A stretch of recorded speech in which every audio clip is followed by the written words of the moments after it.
নমস্কাৰ ছাত্ৰ ছাত্ৰীসকল আজি আমি ক্লাছ 4 ৰ lesson number 7 Fox at school নামৰ পাঠৰ প্ৰশ্ন উত্তৰসমূহ কৰিম।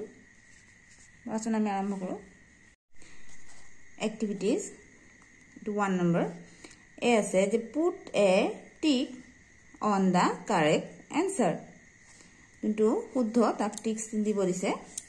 তাতে 1 নম্বৰ দিছে চোৱা 40 froggies went to school। মানে 40টা ভেকুলী স্কুললৈ গৈছিল। টু ফলস, এটো ভুল। 2 number 20 froggies went to school। 20টা ভেকুলী স্কুললৈ গৈছিল। এটো ট্ৰু মানে শুদ্ধ। এটো টিক চিন দিবা। 3 number 30 froggies went to school। 30টা ভেকুলী স্কুললৈ গৈছিল।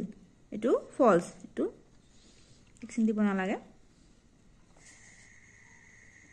4 The waist of 20 froggies were all green and clean। তেওঁলোকে যোনটো গেঞ্জি ভেষ্ট মানে গেঞ্জি পিন্ধিছিলে তেওঁলোকৰ গেঞ্জিৰ কালাৰটো গ্ৰীন এণ্ড ক্লিন মানে সেউজীয়া আৰু সাফা বুলি কৈছিলে। এটো গ্ৰীন নাছিলে, হোৱাইট আছিলে, গতিকে false. The waist of 20 froggies are all white and clean। তেওঁলোকে পিন্ধা গেঞ্জিটো হোৱাইট মানে বগা আৰু ক্লিন সাফা আছিলে, গতিকে ট্ৰু। এটো হ'ব শুদ্ধ। এটো টিক মাৰ্ক দিম আমি। 6 নম্বৰটো The waist of 20 froggies were all red and clean। গেঞ্জিটো ৰঙা আৰু সাফা বুলি কৈছে। এটো ফলস। এটো ভুল।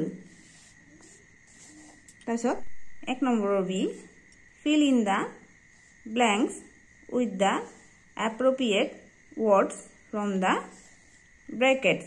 এই ব্ৰেকেটত যোনবোৰ শব্দ দিছে এটো শুদ্ধ। ইয়াত বহাব দিছে। আমি ইয়াত বহা দিছো চোৱা কৰিছো। 1 নম্বৰ দিছে the school is down beside a rushy pool। তো হ'ব rushy। তো ইয়াত লিখি দিছো চোৱা। The froggies were green white coat। তো তেওঁলোকে পিন্ধা কোটৰ কালাৰটো আছিলে গ্ৰীন। তো ইয়াত গ্ৰীন লিখি দিছো আমি। 3 number froggies go to school। ইয়াত আছে run আৰু go। এটো হ'ব go। 4 number the poem is written by George Cooper।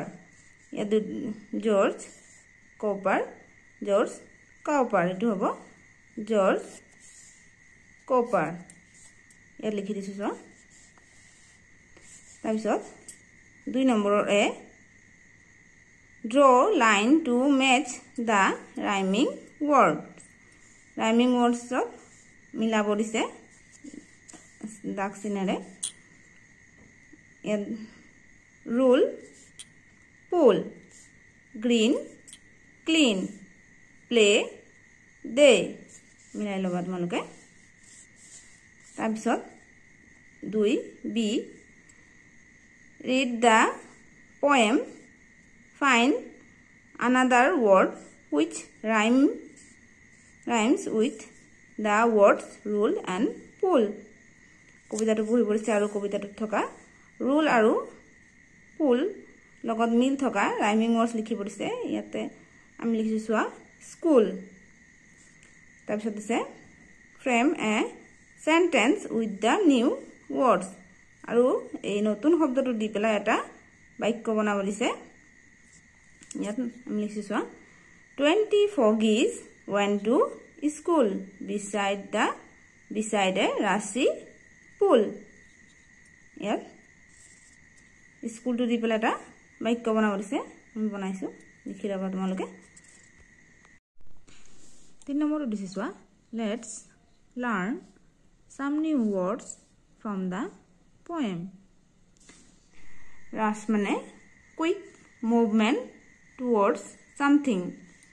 কোনোবা এটা দিশত মানে মানে স্পিডত গতি কৰা মানে যোৱা মানে স্পিডত পুল পুল মানে a small area of still water কিবা মানে সৰু জায়গাটাত পানী ৰৈ থকা মানে পুখুৰী সৰু মানে পুখুৰীৰ নিচিনা বস্তু পুখুৰী যেনেকৈ পানীটো ৰৈ থাকে এনেকুৱা পুল 4 number arrange the letter to make word ইয়াতে যোনটো শব্দ দিছে তাতে শব্দৰ মানে যোনটো লেটাৰ দি দিছে এটা উল্টা পুল্টাকে দি আছে দিয়া মিলাই লিখিব লাগে আমি মিলাই লিখি দিছো সো তোমালোকক কৈ শুনা দিছো ইয়াত U T S D Y দিছে এটো শুদ্ধকে লিখিলে হ'ব S T U D Y study ইয়াত W E T Y N T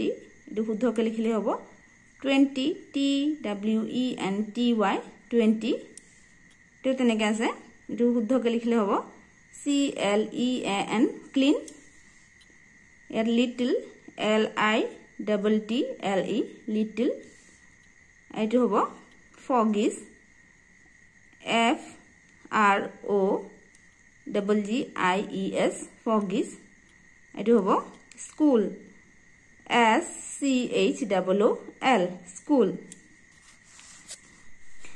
তিয়া 5 নম্বৰ দিছে সোৱা write two other words which name the same as little little শব্দটোৰ লগত মিল থকা একে শব্দ ইয়াত লিখিব দিছে little মানে সৰু একে বুজোৱা শব্দ ইয়াত লিখিছো সোৱা small আৰু tiny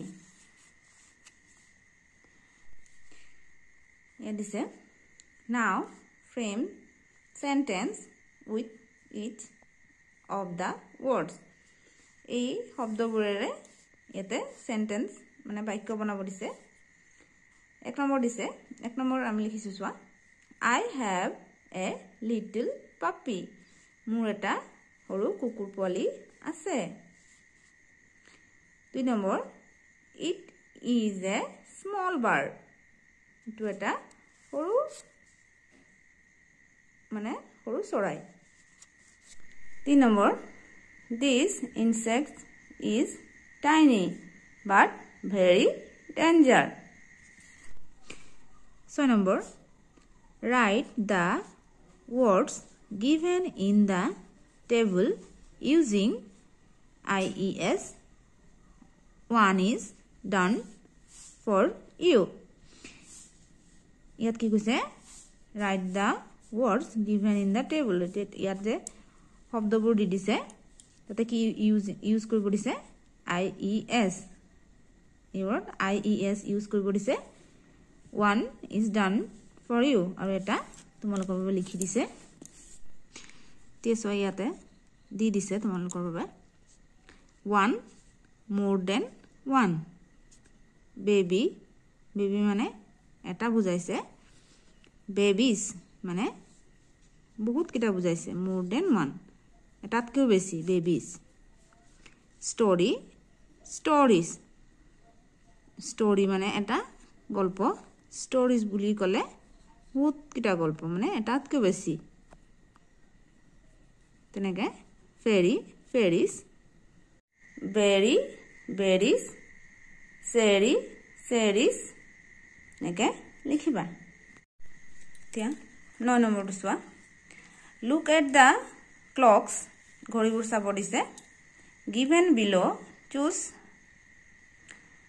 write the correct option from the box 1 is done for you ইয়াতে মানে বক্সত ঘড়ীবোৰ চাব দিছে আৰু ঘড়ীত কিমান বাজিছে ইয়াতে লিখি দিছে সোৱা তলতে তে কোনটো কিমান বাজিছে ইয়াতে লিখিব দিছে এটা ইয়াত লিখি দিছে ইয়াত কেইটা বাজিছে 11:30 11টা মানে 11:30 বাজিছে